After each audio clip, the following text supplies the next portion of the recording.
Hello dear friends, welcome to Jadavpur fish club. Jadavpur fish ক্লাবের নতুন একটা ভিডিওতে তোমাদের স্বাগত। আজকে আমরা চলে গেছিলাম সকাল সকাল একটি কাস্টমারের বাড়িতে ট্যাঙ্ক শিফটিং করার জন্য। কিন্তু শিফটিং করার সময় দেখা গেল যে ট্যাঙ্কটি দরজা দিয়ে কোনোভাবেই বেরোবে না, বিকজ ট্যাঙ্কটির সাইজ ছিল 5 feet by 3 feet by 2 fit.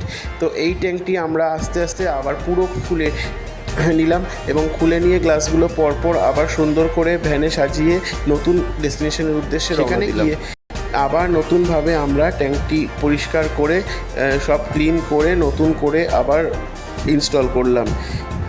কাজটা করতে করতে আমাদের অনেক লেট হয়ে গেছিলো, তাই আর আজকে অন্য কোনো প্ল্যান রাখা গেল না। তো এই কাজটি করে আমরা আবার দোকানে ফিরে এলাম। আজকে এইটুকুই, এরকমই আরও ভিডিও আসতে থাকবে আমাদের চ্যানেলে। তো সঙ্গে থাকো, সাথে থাকো আর মাছেদের সঙ্গে রাখো। টাটা।